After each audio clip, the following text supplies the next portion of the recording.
They mocked the quiet new kid until his hidden powers left them speechless. Ryan Wang stood in front of his locker at Westridge High School, trying to make himself as small as possible. At 15, he was already used to the routine. Keep your head down, avoid eye contact, and maybe, just maybe, you'll make it through the day unnoticed. It wasn't that Ryan was particularly small. At 5'8" and slightly chubby, he was average in most respects. But there was something about being the new kid, especially one who preferred books to sports and quiet contemplation to loud socializing, that made him an instant target. 3 weeks into the school year, and Ryan had already mapped out the danger zones of Westridge High. The main hallway between third and fourth period was treacherous.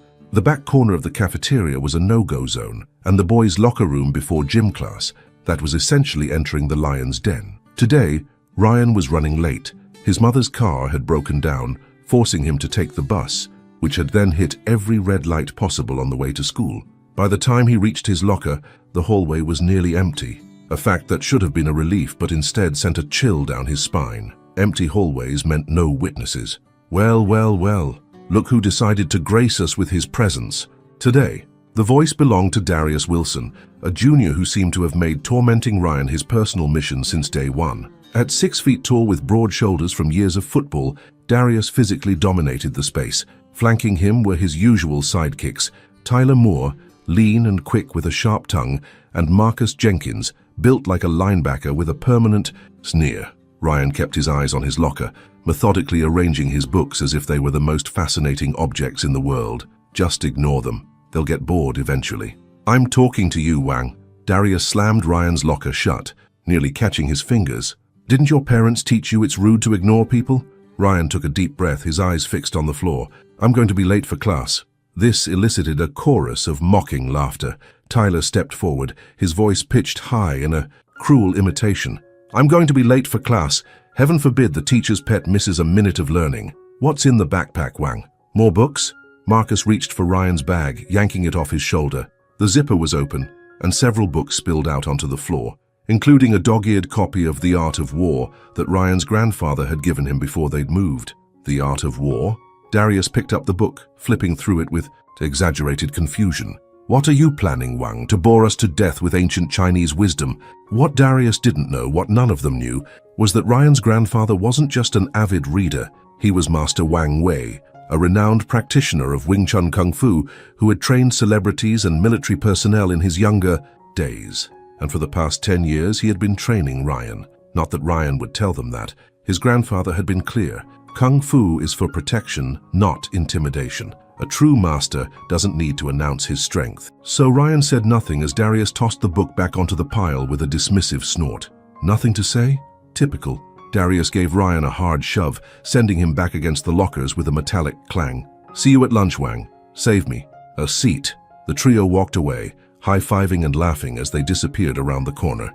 Ryan gathered his scattered books, his movements methodical and precise. Inside, a familiar heat bubbled, not just anger, but shame. Shame that he allowed this to happen. Shame that despite his training, despite knowing he could probably take all three of them in a fight, he chose to remain silent and passive. Grandfather would say I'm making the wise choice, Ryan thought as he headed to his first class. But would he really? The cafeteria at Westridge High was a social battlefield with clearly defined territories.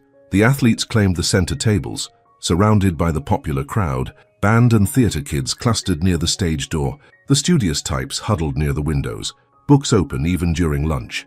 Ryan had found a quiet corner near the emergency exit, a location chosen for its strategic advantages, close to an escape route, partially obscured by a large trash can, and far enough from the main table clusters to avoid casual notice. But today, as he unpacked his homemade lunch of dumplings and rice, he felt the weight of eyes on him. Looking up, he saw Darius and his crew making their way directly toward his table, trays in hand. Not here, not now. Ryan quickly packed up his food, but he wasn't fast enough. Going somewhere, Wang? Darius dropped his tray on the table with a clatter. But we just got here and something smells. He leaned over, sniffing dramatically at Ryan's lunch. Interesting. Tyler slid onto the bench across from Ryan, his smile all teeth. What is that? Dog food? They're dumplings, Ryan said quietly. My mum made them. Mummy still packs your lunch? Marcus laughed, taking a seat beside Tyler. How cute. Ryan remained silent, weighing his options. The cafeteria was full. There were witnesses, including a couple of teachers on lunch duty, but they were across the room, and in his experience, they rarely intervened unless things got physical. Darius reached over and picked up one of Ryan's dumplings with his fingers. "Let's see if it tastes as weird as it looks." He took a bite, his face immediately contorting in exaggerated disgust. "Ugh, what is this crap?" He spat the food back onto Ryan's tray. A hot flush crept up Ryan's neck. Those dumplings were his favorite. His mother had woken up early to make them from scratch using his grandmother's recipe. "Please leave me alone," Ryan said, his voice steady despite the anger coursing through him. "I'm not bothering anyone." "Your existence bothers me," Darius replied, his voice dropping to a menacing whisper. "Your weird food bothers me. Your stupid books bother me. Everything about you just bothers me." In one swift motion, Darius knocked Ryan's tray to the floor, sending dumplings, rice, and soy sauce splattering across the linoleum. The cafeteria fell momentarily silent before breaking into scattered laughter and murmurs. Ryan felt dozens of eyes on him, witnessing his humiliation but doing nothing to stop it. In that moment, something shifted inside him. A memory surfaced, his grandfather's voice during one of their training sessions. "The true purpose of Wing Chun is not to initiate conflict, but to end it decisively when necessary." Was it necessary now? Not yet. But soon, perhaps. Ryan stood up silently, grabbed his backpack and walked away from the mess without a word, ignoring the chorus of jeers that followed him. "That's right, run away," Darius called after him. "Just like always." As Ryan pushed through the cafeteria doors, he caught a glimpse of Ms. Patel, his English teacher, watching with a concerned expression. But like everyone else, she did nothing. Outside in the hallway, Ryan leaned against the wall, his heart pounding. For years, his grandfather had taught him not just physical techniques, but mental discipline. "Control your emotions, or they will control you," he would say during their training sessions. Right now, Ryan's emotions were a storm threatening to break through his carefully constructed dam of restraint. One day, he promised himself, one day they'll push too far, and then they'll see. Little did he know that day was coming sooner than he expected. 2 weeks passed, and the harassment continued. Ryan found crude drawings in his textbooks. His gym clothes mysteriously disappeared during PE, forcing him to participate in his regular clothes and earn detention for being unprepared. Someone, he didn't need 3 guesses to figure out who, had even managed to slip raw fish into his locker, leaving it to rot over a weekend. Through it all, Ryan maintained his composure. Each night, he trained harder in the small apartment. He shared with his mother and grandfather, channeling his frustration into perfecting his form. His grandfather noticed the increased intensity, but asked no questions. He simply adjusted the training, pushing Ryan further, as if sensing his grandson's growing need for both skill and restraint. It was a rainy Thursday when everything changed. Ryan was in the school library during his free period, working on a history assignment in a quiet corner. He'd chosen the spot carefully, hidden by tall bookshelves near a side exit, with a clear view of the main entrance so he couldn't be surprised, or so he thought. He didn't notice Darius, Tyler, and Marcus enter from the back door normally, used only by staff. By the time he sensed their presence, they had already surrounded his table. "Studying hard, Wang?" Darius asked, his voice falsely friendly. "You know, we've got a big history test tomorrow, and we could really use some assistance." Ryan looked up, his face expressionless. "I'm busy," Tyler snickered. "He's busy, guys. Guess we'll have to convince him to make time for his friends." Friends. The word felt like acid. Marcus grabbed Ryan's notebook. "Let's see what you've got here. Bet it's perfect, just like all your other work." Ryan remained still, though his muscles tensed automatically. They were in the library. Surely they wouldn't try anything physical here. Ms. Rivera, the librarian, was strict about maintaining order in her domain. But Ms. Rivera, he realized with a sinking feeling, was nowhere to be seen. Probably in her office or helping someone in another section. Darius leaned in close, his breath hot on Ryan's ear. "Here's how this is going to work, Wang. You're going to write out cheat sheets for us, small enough to hide during the test. You're going to include all the important dates, events, everything, and you're going to make 3 copies." "No," Ryan said, the word out before he could consider the consequences. Silence fell over the group. Darius straightened, his expression hardening. "What did you just say?" "I said no." Ryan's voice was quiet, but firm. "I won't help you cheat." Tyler's eyebrows shot up in surprise. Marcus exchanged a look with Darius, who seemed momentarily taken aback by the refusal. Then Darius smiled, a cold, calculating smile that didn't reach his eyes. Wrong answer, Wang. He grabbed Ryan's history textbook and began tearing pages out, crumpling them and dropping them to the floor. Stop it, Ryan said, rising from his chair. Make me, Darius challenged, continuing to destroy the book. Something inside Ryan snapped, not in a wild, uncontrolled way, but like a lock finally releasing after too much pressure. His grandfather had always said that knowing when to fight was as important as knowing how. This was when. With movements too quick for the bullies to follow, Ryan's hand shot out, gripping Darius's wrist in a precise hold that cut off blood flow to the fingers. The textbook fell from suddenly numb hands. What the? Darius began, his expression shifting from smugness to confusion. Ryan released him with a slight push that, due to the precise angle and timing, sent Darius stumbling back several steps. I said stop, Ryan repeated, his voice still calm but carrying a new edge that made all three bullies pause. The moment hung in the air, fragile and charged. Then Marcus, never one for subtlety, lunged forward with a wild swing aimed at Ryan's head. What happened next would later become legendary at Westridge High, repeated, embellished, but never quite capturing the fluid grace with which Ryan sidestepped the punch, caught Marcus's extended arm, and used the larger boy's momentum to send him crashing into a nearby bookshelf. Books cascaded down as Marcus struggled to regain his balance, his face a mask of shock and dawning fear. Tyler, seeing his friend manhandled so easily, hesitated, but Darius, his pride wounded and his authority challenged, came at Ryan with renewed fury. You're dead, Wang. Ryan assumed the Wing Chun stance, weight centered, hands positioned to protect his centerline, relaxed yet ready. As Darius charged, Ryan didn't retreat but stepped forward into the attack, his movements economic and precise. A series of quick strikes, too fast for onlookers to fully process, left Darius gasping on his knees, not seriously injured but thoroughly defeated. The entire confrontation had taken less than 30 seconds. A small crowd of students had gathered at the commotion, their expressions a mix of shock, awe, and vindicated satisfaction.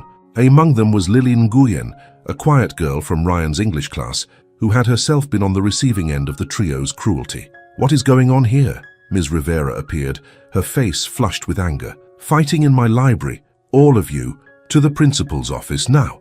Ryan didn't resist as she escorted all four boys out, though he noticed with some satisfaction that Ms. Rivera kept a respectful distance from him, her earlier confidence in her authority over him visibly shaken. Word spread through Westridge High like wildfire. By the time the final bell rang, everyone had heard some version of how Ryan Wang, the quiet new kid, had taken down Darius Wilson and his cronies without breaking a sweat.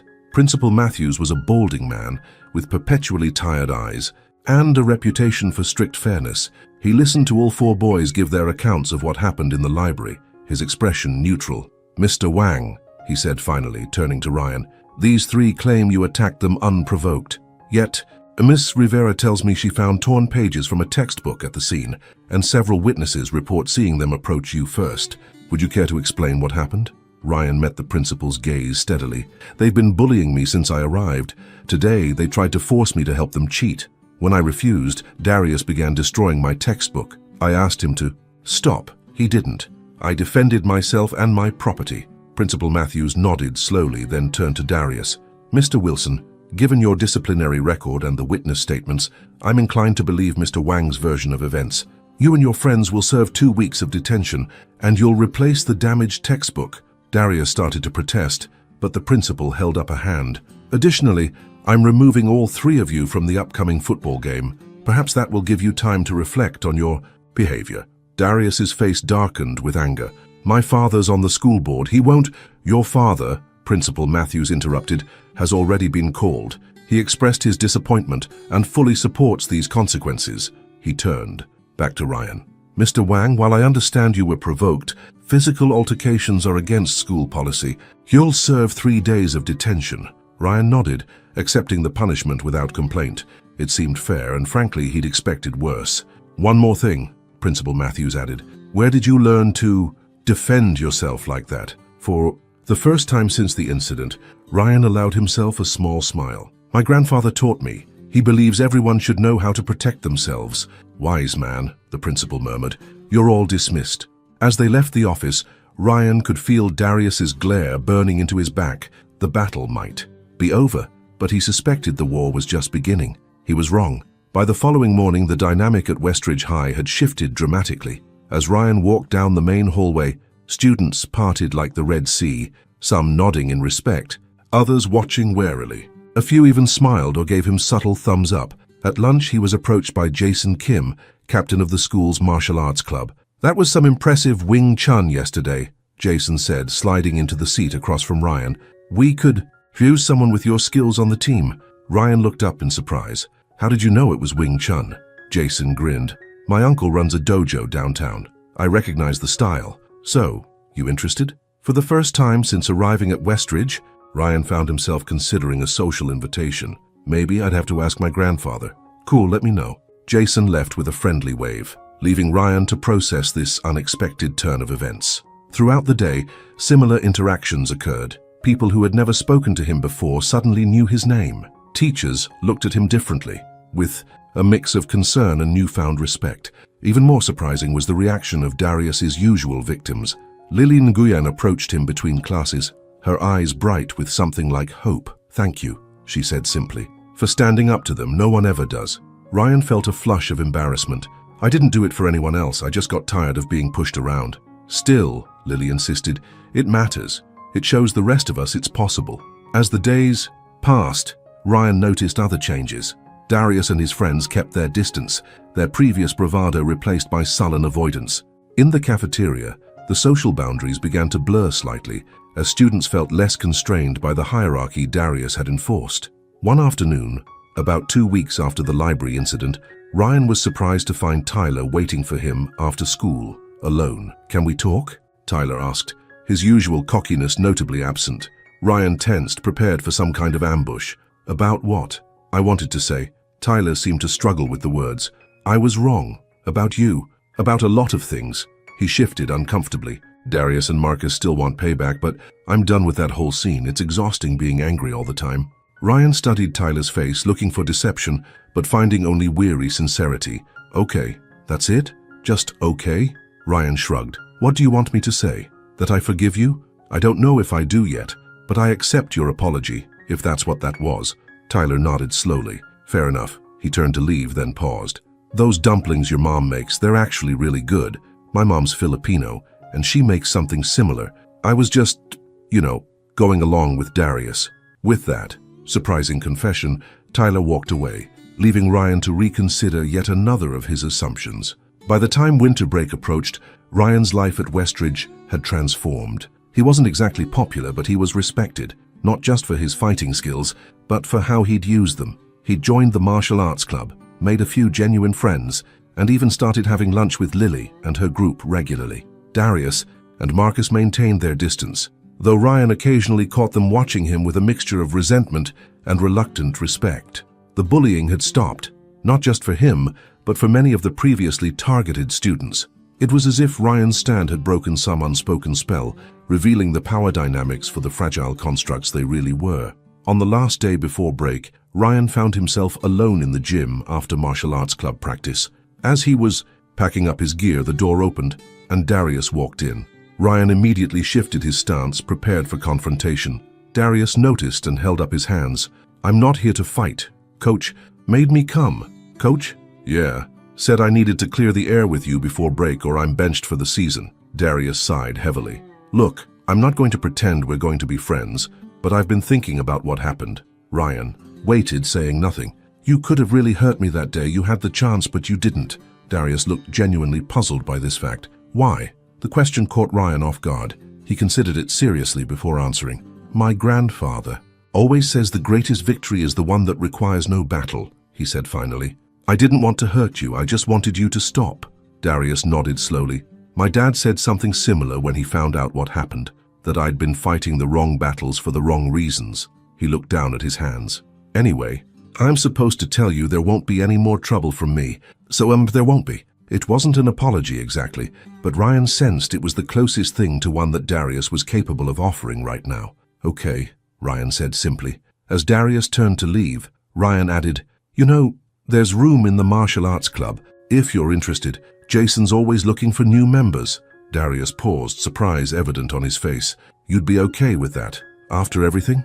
Ryan thought about his grandfather's teachings, about discipline, respect, and the true, purpose of martial arts. It's not about fighting. It's about learning control. Might be good for both of us. A ghost of a smile touched Darius's lips. Maybe. I'll think about it. He left, and Ryan finished gathering his things, reflecting on the strange journey of the past few months. When he'd first come to Westridge, all he'd wanted was to be invisible, to get through each day unnoticed and unscathed. Now he realized that true strength wasn't about being unseen or even about physical power. It was about standing your ground, knowing your worth, and refusing to let others define you. As he walked out into the crisp winter air, Ryan felt a sense of peace settle over him. Westridge High was far from perfect, and he knew there would be other challenges ahead. But for the first time since arriving, he felt like he belonged here. Not as a victim or even as the guy who took down the school bullies, but simply as Ryan Wang, a student with friends, interests, and a place in the complex social ecosystem, Third High School. His phone buzzed with a text from his grandfather. Training at 6, bringing new techniques.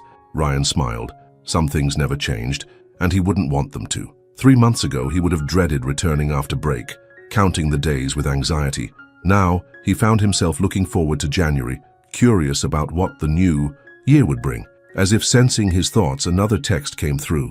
This one from Lily. Movie night at my place tomorrow. Jason and the others are coming. Sounds good, he typed back, his smile widening. The quiet new kid with the hidden strength wasn't so hidden anymore, and surprisingly, that felt exactly right.